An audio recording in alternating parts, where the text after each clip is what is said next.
Usually, mans they are hard work usually, okay, and maybe they come out early outside. They play soccer, they play gymnastics or boxing. So the physical thing will make the heart very stronger and slower. Oh, okay. Yeah, Right. I think that's the because usually a man is joined with the ground, the earth. Yes. He has to bring something. He has to go out and bring something. I mean, that's natural. That's life. Yeah.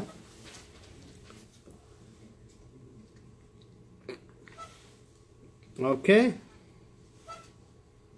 When the body. So when the body is at rest, blood only takes 6 seconds to travel from the heart to the lungs and back, 8 seconds to travel to the brain and back, and 60 seconds to travel to the tooth and back. Atrium is the Latin word for entrance hall. You see, sometimes they call it atrium, like if you have an auditorium over there, they call it atrium. You know that? Yeah, they call it like an atrium. Let's say if you go to your church or any, I don't know if you have in mosque or, but in church I know that the another area where congregation can meet is they call it atrium. I don't know. Okay. Longer periods of lack of sleep may cause irregular heartbeats, known as premature ventricular contractions. This means PVC. PVC means premature ventricular contractions. PVC.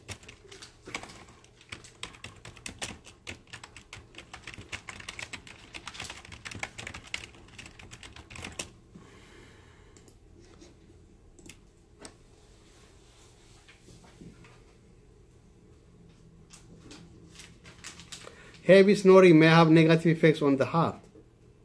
Yeah, it's being said, yes.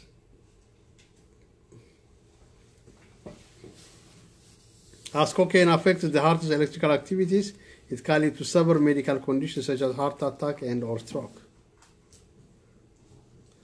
German surgeon Werner Forssmann examined his own heart in 1929 by inserting a catheter into his arm vein and pushing it 20 inches into his heart, therefore inventing the now common procedure called cardiac catheterization. Wow, amazing. He did it on himself. Huh? He did it himself. He opened here the vein and then he put the catheter inside, he pushed it. And then the catheter gets into the heart. Yeah? So now it's called catheterization, cardiac catheterization. You know, if there is a blood clot or something inside the heart, that's how you catheterize, yes? To make it widen. That's, my goodness, that's a big start, but it's really so dangerous. He put it on himself. Huh? Then how he do by himself? And not only putting it, but taking it out will be more difficult, yes? So that goes inside the heart? Yes, it's the heart, yeah. That's called cardiac catheterization. You don't know this procedure? It's called cardiac catheterization. You see, if you see, let's see if there is. I wanted to say a few words about the role of coronary catheterization or angiography in the diagnosis of patients with possible coronary artery disease. You know, the first coronary angiogram was actually performed not too far from where I stand, way back in 1958 by one of my predecessors, Mason Soanes. Today we have a number of diagnostic techniques that we utilize to help us with patients with possible angina.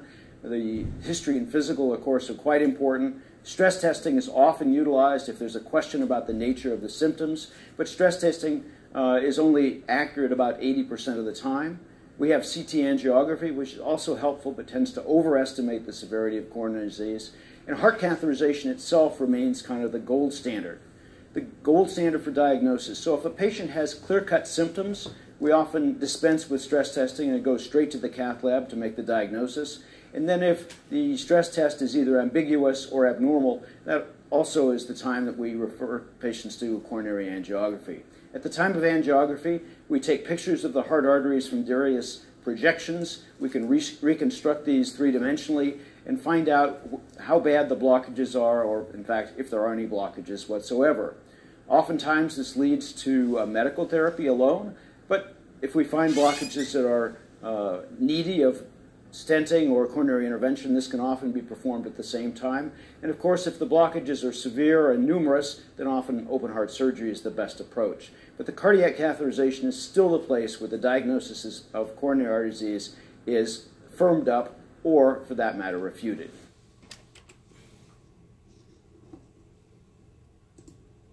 Yes? It's like you insert the catheter into the... Okay.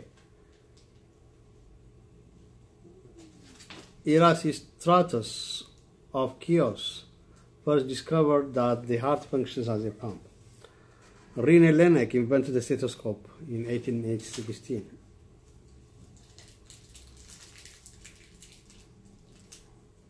So I think they like all this history. So Christian Bernard performed the first successful human heart transplant in 1967. Wow, human heart transplant? Huh? 1967? Yeah, it's very recent. Huh?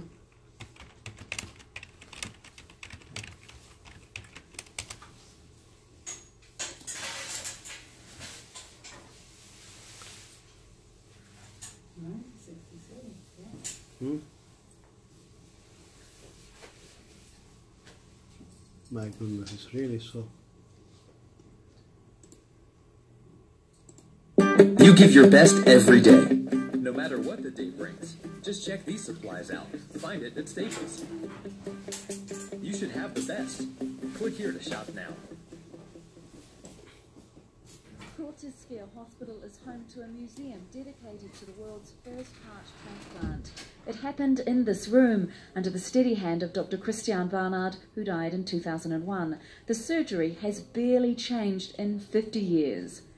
What has, of course, dramatically changed is the post-operative immunosuppression, post-operative care, and that led to a phenomenal survival rate. We have today 70–80% of transplant patients living after 10 years. In 1967, the first transplant triggered a debate on whether it was ethical or not. Letters written at the time show a mixed response to the surgery. One doctor in the former Yugoslavia describes it as the most important event in the history of the human spirit. A man in Turkey wants to send everyone on the surgical team a new pair of shoes. Congratulations. But some were negative as well. One man in Australia has filed a complaint with the police. He thinks the operation was illegal. And this woman in Italy said, "Never man shall be able to replace a human heart, as man can't replace God's will." Half a century later, a lack of education and awareness continues to prevent people from registering as organ donors. But without them, none of these men would be alive today. 3 of them have new hearts, the 4th a transplanted kidney. We don't have a very strong tradition of people becoming organ donors. Why not consider living on through somebody else and giving somebody else a second chance, and in that way, leave a legacy? One legacy of Dr. Barnard's pioneering surgery is inspiration. The cardiology team at the hospital where he worked is continuing to break new ground, just launching a new plastic heart valve that could revolutionize the treatment of rheumatic heart disease. The significance of what we do now is a practical significance, because we talk about 33 million patients who would otherwise die. These trainee nurses have come to be inspired by Dr. Barnard's work. They're looking at the first 6 hearts he transplanted.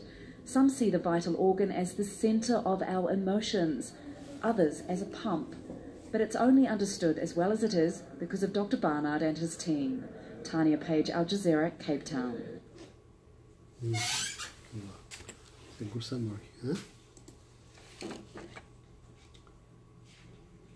Yeah, he's the one, Barnard, so who changed in 67.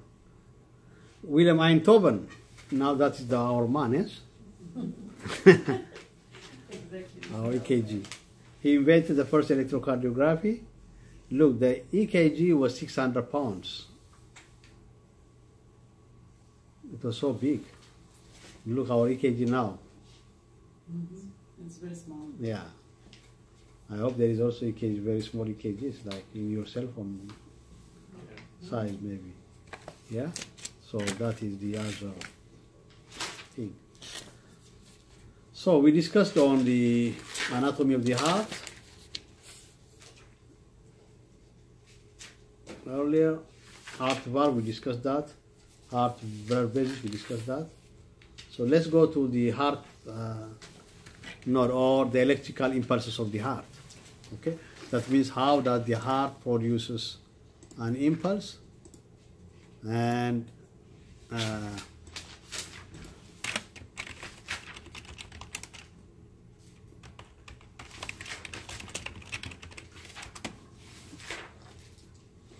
okay, let's see the conduction system of the heart. One thing that I've tried to work on in my journey of self-development is those soft skills. LinkedIn Learning does a great job with small, bite-sized chunk pieces. The cardiac conduction system consists of the following components: the sinoatrial node, or SA node. So that is the most important one, SA node. What is SA node? It is where the electrical impulse is being generated. Okay, it's generated there, and it goes from there to the AV node and to the rest. Node, located in the right atrium near the entrance of the superior vena cava. This is the natural pacemaker of the heart. It initiates all heartbeat and determines heart rate. Electrical impulses from the SA node spread throughout both atria and stimulate them to contract. The atrioventricular node, or AV node, located on the other side of the right atrium near the AV valve. The AV node serves as electrical gateway to the ventricles. It delays the passage of electrical impulses to the ventricles. This delay is to ensure that the atria have ejected all the blood into the ventricles before the ventricles contract. The AV node receives signals from the SA node and passes them onto the atrioventricular bundle, AV bundle, or bundle of His. This bundle is then divided into right and left bundle branches, which conduct the impulses toward the apex of the heart. The signals are then passed onto Purkinje fibers, turning upward and spreading throughout the ventricular myocardium. Electrical activities of the heart can be recorded in the form of electrocardiogram, ECG, or EKG. An ECG is a composite recording of all the action potentials produced by the nodes and the cells of the myocardium. Each wave or segment of the ECG corresponds to a certain event of the cardiac electrical cycle. When the atria are full of blood, the SA node fires, electrical signals spread throughout the atria and cause them to depolarize. This is represented by the P wave on the ECG. Atrial contraction, or atrial systole, starts about 100 milliseconds after the P wave begins. The PQ segment represents the time the signals travel from the SA node to the AV node. The QRS complex marks the firing of the AV node and represents ventricular depolarization. Q wave corresponds to depolarization of the interventricular septum. R wave is produced by depolarization of the main mass of the ventricles. S wave represents the last phase of ventricular depolarization at the base of the heart. Atrial repolarization also occurs during this time, but the signal is obscured by the large QRS complex. The ST segment reflects the plateau in the myocardial action potential. This is when the ventricles contract and pump blood. The T wave represents ventricular repolarization immediately before ventricular relaxation, or ventricular diastole. The cycle repeats itself with every heartbeat.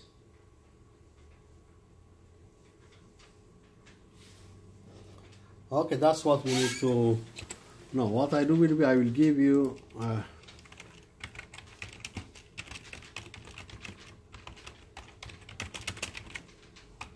so that you can level these things.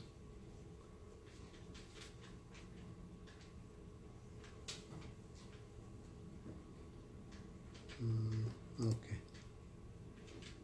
Here, can you see?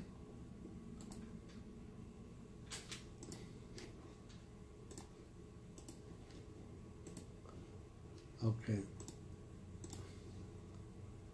I will give you this one and then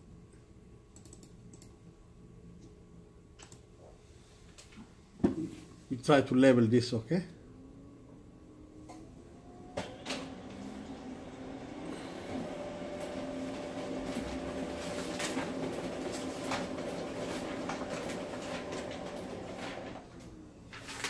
Okay.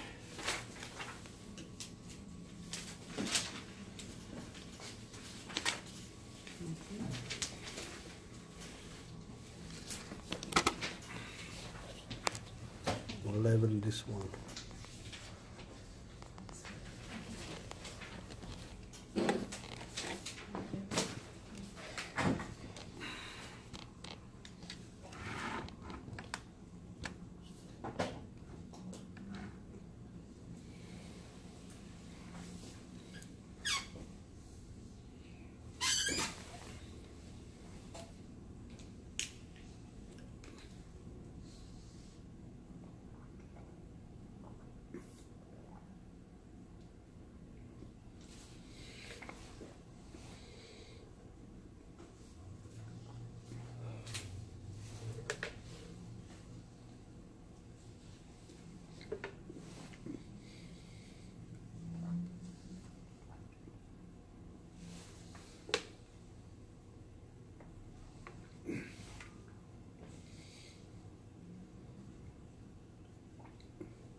Huh? Okay, let's wait 1 minute. Let them finish it.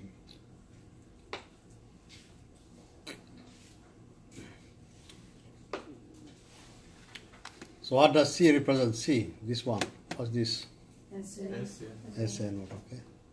Okay, what's this one? E? AB node. Okay, what's this one? A? Bundle of His. And this one is not here, but right and left bundle branch. And we have Purkinje fibers. And what are these ones? Is a Bachman branch. The Bachman is the one that goes to the left. These are internodal, can you see? Internodal, between the two nodes, SA node and AB node. So these are internodal. And Bachman's takes to the left atrium. Bachman's bundle takes the impulse of the SA node to the left atrium. So this is internodal branch. Internodal fibers.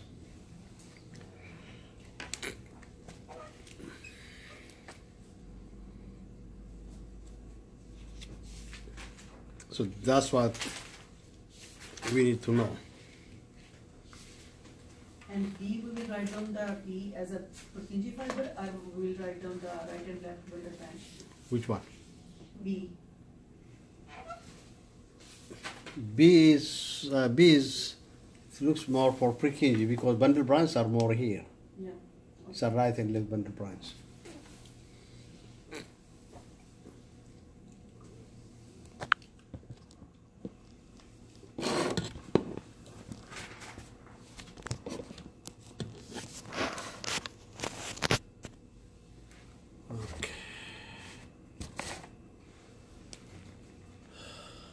Okay, what do you mean by neurocardiology? So neurocardiology refers to the medical specialty that focuses on the neurological, neurophysiological and neuroanatomical aspects of cardiology. It means any nerve connection that the heart and the vessels have with the nervous system is neurocardiology. So where is the brain part, or where is the area of the brain where the heart is being under control? Spinal cord? No. If it's, yeah, it's close to the spinal cord, it's called medulla. It's called medulla. Yeah, if you see the brain,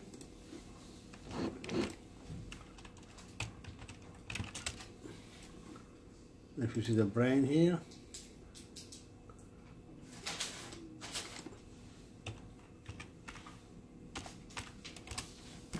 here, can you see we have different parts of the brain, yes? If you see here this one, can you see here? This is what we call the medulla here. Medulla? This is the medulla, this is the pons. Yeah. So this is the medulla. So that is where all our respiration, all our heart circulation is being controlled. It's called medulla.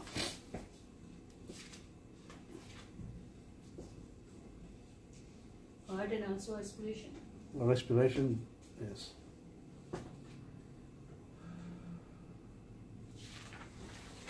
Okay. I think we discussed this one last, then we'll finish here, okay? So adenosine triphosphate, ATP. ATP, what does it mean? Adenosine triphosphate is a molecule which stores energy the body needs. So the stored energy is released by the breakdown of ATP. It is the energy source for all the body mechanisms requiring energy to properly function.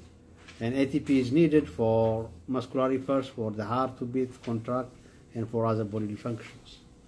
So, okay, well, what do you understand with this? ATP is the energy, okay? So when ATP is broken down, then you will get ADP plus inorganic phosphate. So here the energy will come out, the energy will come out. So ATP, every cell, each cell produces what? ATP. Okay, how we get energy? Because our cells produce what? ATP. So that's the name of the cell. It's called adenosine triphosphate. Adenosine tri, because there are three phosphorus attached to the adenosine group. There is adenosine, and there are three phosphates. Three phosphates. Can you see? So in each of between the phosphates, there is energy. Can you see? Here there is energy, here there is energy. That means it's like this. Energy P. Okay, energy P. Okay, energy what? P. Okay? That's how it is. Then, now when there is a chemical reaction coming, it means a chemical reaction means ATP will be reacting with water molecule. Okay, and it will give you what? It will release one of the phosphates. Let's say it will release this one. How many are left? 2, yes? So it will be ADP. It means ADP means A, P, and another P.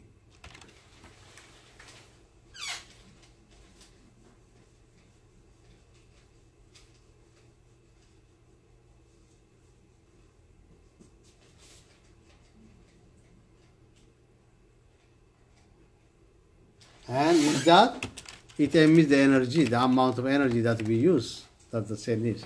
So by this, all molecular ATPs, they will be what? They will be broken down like this, and they form energy for our cells, and our body gets energy. So heart muscles also get their energy like this.